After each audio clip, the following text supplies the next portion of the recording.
Guys আজকে আমি সারাটা দিনের জন্য একটা প্রফেশনাল একটা দর্জি হয়ে যাব। তো দর্জি হয়ে দেখবো আমি কত টাকা ইনকাম করতে পারি। তো ওইটা দেখার জন্য আপনারা আমার সাথে নয় ডাইরেক্ট পাশে থাকবেন। সাথে থাকবেন কিবা, কারণ সাথে তো আপনারা কেউ নেই, আমি একাই। তো পাশে থাকবেন। তো লেটস গো, শুরু করা যাক। তো গাইস আপনারা বলতে পারেন যে ভাই এত এত কাজ থেকে আপনি কেন দর্জি কাজ ডিসিশন করছেন। গাইস আমি এই কাজটা ছাড়া আর কোনো কাজই পারি না, কারণ এটা একটু পারি। আর রিস্কা যদি চালাইতাম রিস্কাও চালাই দিতাম। এটা একটু পারি, তাই এটা দিয়ে শুরু। Let's go. তো ফাইনালি গাইস চলে আসলাম টঙ্গী বাজারে।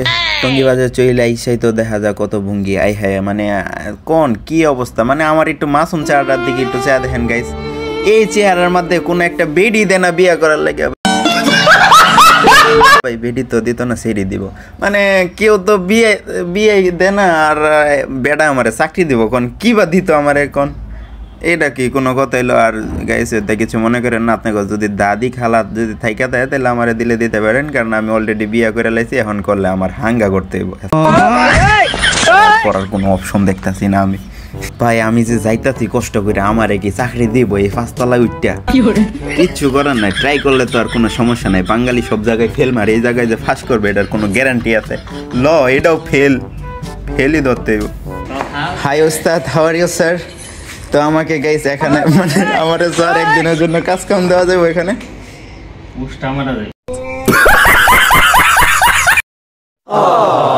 তো ভাই কোন চাকরি করবার রাইছি, চাকরি করবার রায় নিজের স্যারেরও গাইস বানালেছি। কোন চাকরি থাকবোই বা কিবা। তো ফাইনালি কইলে স্যারের অনেক কষ্ট করে বুঝা করলাম আমার একটা স্যার কালা বউ আছে, যদি আমি না করি তাহলে না খায় মরবো। আমার চাকরিটা খুবই প্রয়োজন, তাই চাকরিটা দিয়ে দিই। গাইস টেইলারিং চাকরিটা একটু অন্য অন্য চাকরির থেকে অনেক সুবিধা আছে, কারণ আপনি এখানে আপনার মন মতন সুবিধা মতন চাকরি টাকরি করতে পারতেছেন, কারণ এখানে কোনো টাইম টেবিল নাই। আপনি যখন আসেন, দেখেন আমি আইসি মনে হয় 10:30টার উপরে, এখনও লোক আইসে না, এখন প্রায় 11টা বাজে গেছে, 11:30 বাজে যেতেছে। আমি একটু গুছা নিতেছি, কারণ এগুলো সব কিছু আওলা জলা ফ্যান লাইট জ্বলাই লইলাম, আর এডিরে একটু টিপি একটু সেটা লইলাম। আর গাইস এই টেইলার্সের একটা রোগ হচ্ছে, কারণ এখানে লোক আসলে লোক টিকে না, কারণ লোক টিকবেই বা কিভাবে, যেখানে আমাকে আনছে রিভিউ করার জন্য। তার সাথে ডেট হয়েছিল 1000 টাকা, আর এই 1000-এর থেকেও হ্যাঁ 900 টাকা বাকি ফালা রাখছে, 100 টাকা দিছে মাত্র। কোন লোকটা টিকবো করতে, লোকটা ফাইবো করতে, লোক তো যাইবো আর আইবো, এটাই নীতি হয়ে যাইব। আর গাইস ভাবছিলাম আপনার ঘরে দেখাইম একদিন আমি কত টাকা ইনকাম করতেছি।